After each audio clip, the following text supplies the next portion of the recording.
I thought my life was over. Starving, homeless, and holding 3 crying babies in my arms, I collapsed under a tree. I never expected that the man who would save us wasn't just anybody. He was a billionaire. But what happened after he took us to his mansion changed our lives forever.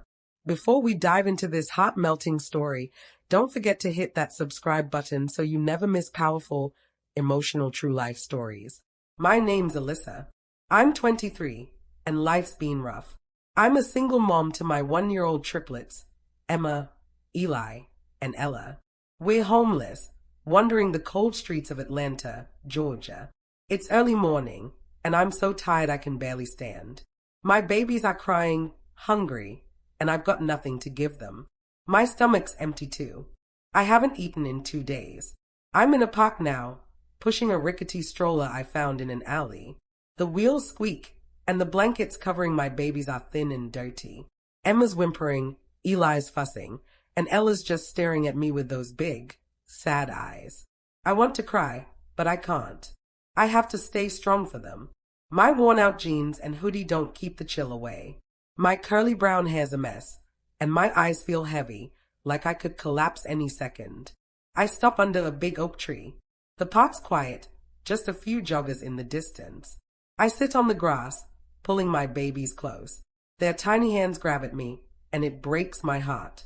I'm sorry, I whisper. I'm trying so hard. I've been to every shelter, but they are full. I lost my job at the diner when I couldn't find a babysitter. My parents are gone, and I've got no one to turn to. This is it. I feel like I'm failing my kids. The cold seeps into my bones. I try to sing to the babies, a lullaby my mom used to hum, but my voice cracks. Eli's cries get softer, like he's too tired to keep going. That scares me more than anything. I dig through my bag, nothing but a half-empty water bottle and a crumpled diaper. No food, no money, no hope. My head's spinning, and my vision blurs. I'm so weak. I lean against the tree, clutching my babies tight. I just need a miracle, I mumble, tears finally spilling down my cheeks. The world feels like it's closing in. My arms shake as I hold Emma, Eli, and Ella. They're all I have, and I'm terrified I'm not enough. The park starts to fade. My body's giving up. I can't fight anymore. My eyes close, and I slump over, still holding my babies. Everything goes dark. I don't know how long I'm out. Maybe minutes, maybe hours. I don't hear the footsteps coming closer. I don't see the man stop, his blue eyes wide with shock. I don't know he's kneeling beside us, checking if we're okay. All I know is I'm falling deeper into the dark, thinking this might be the end for me and my babies. But it's not the end. It's the beginning of something I never could have dreamed. That man, his name's Adrian Carter, a billionaire who doesn't usually jog through this park, is about to change our lives forever. He's not just rich. He's got a heart bigger than his fortune. And right now, he's looking at us, a homeless mom and 3 tiny babies, like we're the most important people in the world. I'm still out cold under that oak tree, my babies in my arms. The park's quiet, except for the soft crunch of gravel under someone's shoes. That's Adrian Carter, a 36-year-old billionaire who runs a huge tech company in Atlanta. He's tall, with short blonde hair and deep blue eyes, dressed in simple black joggers and a gray hoodie. He doesn't usually jog this early, and he almost never comes to this park without his security team.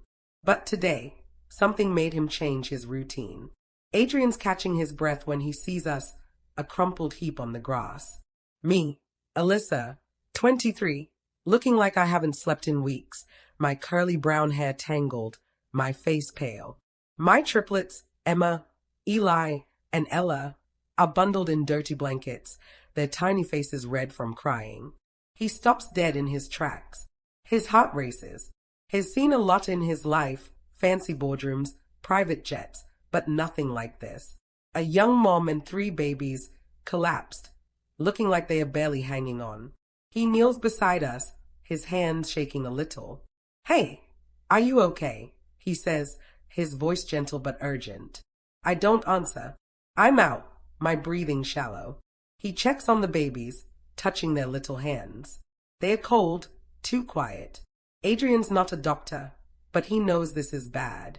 He pulls out his phone and calls 911, his voice steady but firm. I need an ambulance at Piedmont Park, near the big oak by the west entrance. It's a woman and 3 babies. They're unconscious. Hurry. While he waits, he takes off his hoodie and drapes it over us, trying to keep us warm. He's worried, glancing around, hoping help comes fast. But then he looks at my face, at the babies' tiny noses, and something shifts in him. He can't just leave us to strangers. He's got a mansion, doctors on call, and more money than he knows what to do with. He makes a snap decision, one that'll change everything. The ambulance siren wails in the distance, but Adrian waves it off when it arrives. I'm taking them to my place, he tells the paramedics. They look confused, but his Adrian Carter, people don't argue with him. He gently lifts me, still holding the babies, and carries us to his sleek black SUV parked nearby. The paramedics follow, checking our vitals as he drives. I'm still out, unaware of the man who's decided we're his responsibility now. His mansion's a 20-minute drive, but it feels like forever to Adrian. He keeps glancing back, making sure we're still breathing. The babies stir a little, and Eli lets out a weak cry. Adrian's heart twists. He's used to solving problems with money, but this is different. This is real. When we pull up to his mansion, a huge, white house with tall columns and endless windows, his staff is already waiting. A doctor, a nurse, and 2 nannies rush out. Adrian carries us inside, his arms strong but careful. Get them warm, get them food, he orders, his voice soft but serious. He lays us on a big couch in a room that looks like a palace. I'm still out, my baby's in my arms, but we're safe now. Adrian stands there, watching, not knowing why he feels so connected to us. But he does. I wake up slowly, my head fuzzy. I'm not in the park anymore. I'm lying on a soft bed, the kind that feels like a cloud. The room's huge, with high ceilings, gold curtains, and a chandelier sparkling above. My heart races. Where am I? Where are my babies? I try to sit up, but I'm so weak I can barely move. My worn-out jeans and hoodie are gone, replaced by a clean, soft nightgown. I'm scared, thinking someone took Emma, Eli, and Ella. Then I hear a tiny giggle. I turn my head and see them, my triplets, on a big blanket on the floor nearby. They are clean, dressed in tiny, colorful harnesses, playing with soft toys. A kind-looking woman with gray hair, one of the nannies, is watching them. "Oh, you're awake," she says, smiling. "Don't worry, your babies are fine." Relief washes over me, but I'm still confused. How did we get here? The door opens, and a man walks in. He's tall, with short blonde hair and blue eyes that look worried but kind. He's wearing a simple white shirt and jeans, but something about him screams money. It's Adrian Carter, the billionaire who found us in the park, but I don't know that yet.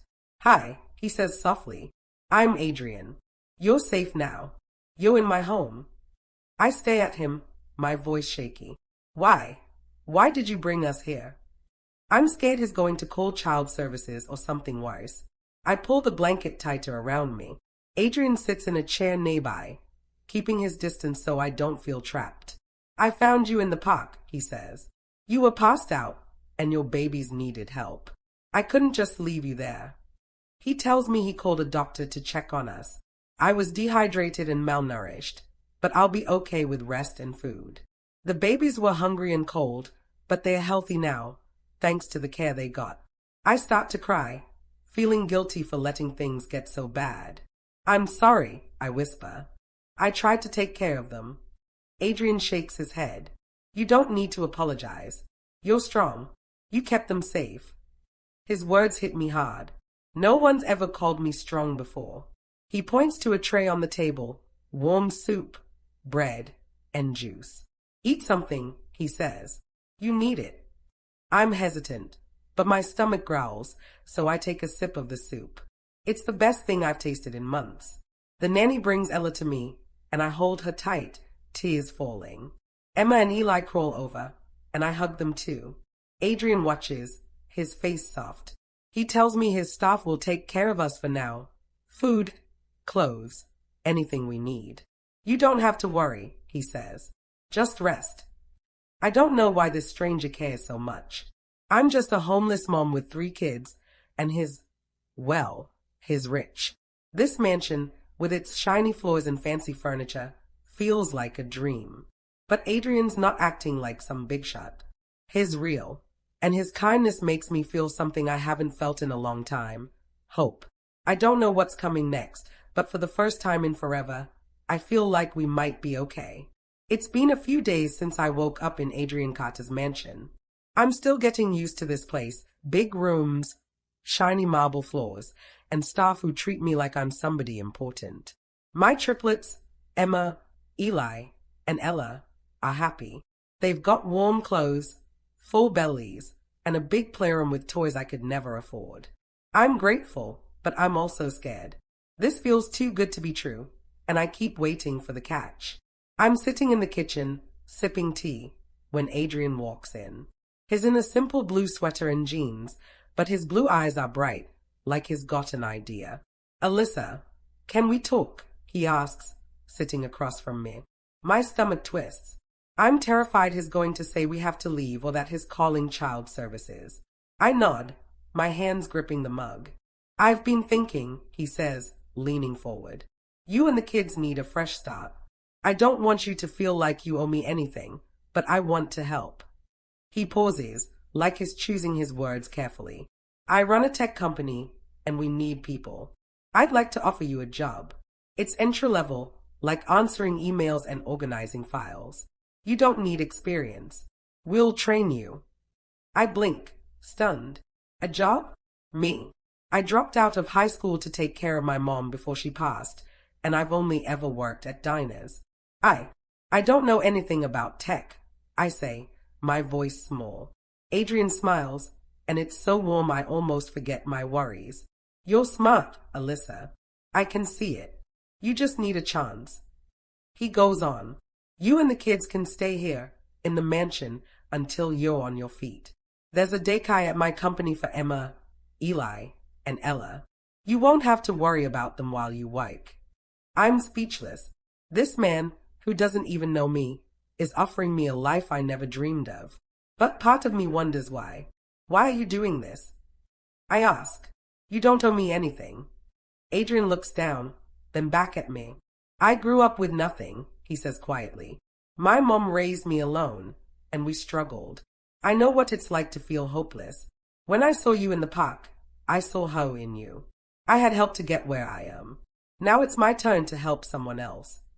His words hit me hard. I feel tears prick my eyes, but I blink them back.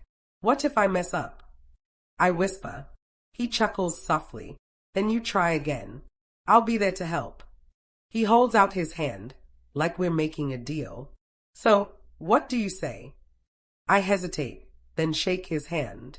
It's warm and strong, and for a second, I feel safe. That night, I tuck my babies into their new cribs. They are smiling, babbling, and I can't stop staring at them. A job, a home, a chance. It's more than I've had in years. Adrian's giving us a future, and I'm starting to trust him. He's not just a rich guy, he's kind, and he sees us. I don't know what's growing between us, but for now, I'm just thankful. Maybe, just maybe, this is our miracle. It's been 6 weeks since Adrian offered me a job and a place to stay. I'm still living in his huge Atlanta mansion, but it's starting to feel less like a dream and more like home. My triplets, Emma, Eli, and Ella, are thriving. They're always laughing, crawling around the playroom, or napping in their cozy cribs. The nannies are amazing, and I don't worry about them anymore. For the first time, I feel like a good mom. I started working at Adrian's tech company 2 weeks ago. It's just answering emails and sorting files, but I love it. My desk is in a bright office with big windows, and everyone's nice to me. I'm learning fast, and my boss says I'm doing great. The company daycare is down the hall, so I visit my babies during lunch. Seeing their smiling faces gives me strength to keep going. Adrian checks on me at work sometimes. He'll pop by my desk, ask how I'm doing, or bring me coffee. His blue eyes always make me nervous, but in a good way. He's so kind, not like I expected a billionaire to be. He's started spending time with the babies, too. Yesterday, I found him in the mansion's playroom, sitting on the floor with Eli, building a tower of blocks. Emma and Ella were giggling, tugging at his shirt. "They're gonna take over my company one day," he joked, and I laughed, my heart feeling warm. We talk a lot now, about little things, like favorite foods or funny stories. He told me he loves pizza and used to dream of being a chef before he got into tech. I told him I love singing to my babies, even though I'm terrible at it. We laugh, and it's easy, like we've known each other forever. Sometimes, when he looks at me, I feel a spark, like there's something more. But I push it away. He's my boss, my savior. I can't let myself hope for more. I'm stronger now. I'm eating well, and my curly brown hair's shiny again. I don't look so tired anymore. Adrian's staff gave me new clothes, simple dresses and jeans that make me feel pretty. I'm saving my paychecks, dreaming of a small apartment for me and the kids someday. But I'm not ready to leave the mansion yet. It's safe here, and Adrian makes it feel like we belong. One night, we're in the mansion's garden. The babies are asleep, and we're sitting on a bench under string lights. The air's warm, and crickets are chirping. Adrian's quiet, staring at the stars. "You've changed," he says suddenly. "You're not scared anymore." I blush, looking at my hands. "You gave me a chance," I say. "I didn't have anything before you." He turns to me, his face serious. "You had everything, Alyssa. You had them." He means my babies, and my chest tightens. No one's ever said anything like that. Our eyes meet, and for a moment, I think he might say something else, something big. But he just smiles and looks away. My heart's pounding, and I know I'm falling for him. I don't know if he feels it too, but something's growing between us. For now, I'm just happy to be here, healing, with hope for the first time in years. It's been 6 months since Adrian found us in that park. I'm not the same Alyssa anymore. I'm 23, confident, and working hard at Adrian's tech company in Atlanta. My triplets, Emma, Eli, and Ella, are healthy, happy, and growing fast. We still live in Adrian's mansion, but it feels like our home now. Tonight, everything's about to change. Adrian's company is throwing a big gala at a fancy hotel ballroom. I'm nervous, wearing a beautiful blue dress his staff picked out. It hugs my curves, and my curly brown hair falls in soft waves. I feel like a princess. The babies are with a nanny at the mansion, so I can enjoy the night. Adrian's in a sharp black suit, his blonde hair neat and blue eyes shining. He's been acting strange all week, quiet, like he's got a secret. The ballroom's stunning, with chandeliers, flowers, and tables full of rich people. I'm out of place, but Adrian stays close, introducing me to his friends. "This is Alyssa," he says, his voice proud. "She's amazing." My cheeks burn, but I smile. We dance to a slow song, his hand warm on my back. I feel that spark again, stronger than ever. I've loved him for weeks, but never dared to say it. After dinner, Adrian takes the stage. The room goes quiet. He holds a microphone, looking right at me. "I want to tell you all a story," he starts. 6 months ago, I found a woman and 3 babies in a park. They were struggling, but they were fighters. That woman, Alyssa, showed me what strength really is. My heart's pounding. Everyone's staring at me, but I can't look away from him. He steps off the stage, walking toward me. "Alyssa," he says, his voice soft but clear. "You and your kids changed my life. I was lonely, even with all my money. But you showed me what matters: love, family, hope." He stops in front of me, and I'm shaking. He pulls out a small box and opens it. A diamond ring sparkles inside. The crowd gasps. "I don't want to help you out of pity," he says. "I want to build a life with you. I love you, Alyssa. I love Emma, Eli, and Ella. Will you marry me?" Tears stream down my face. I can't believe this is real. I think of that cold park, how I thought we'd never make it. Now this man, this kind, incredible man, wants us forever. Yes, I whisper, then louder, yes. The room erupts in cheers. Adrian slides the ring on my finger and pulls me into his arms. He kisses me, soft and warm, and it's like the world disappears. I'm not just a homeless mom anymore. I'm loved, wanted, home. A month later, we're married in the mansion's garden. Emma, Eli, and Ella toddle around in tiny outfits, giggling. Adrian adopts them, giving them his name. We move into a new house, not as big as the mansion, but perfect for us.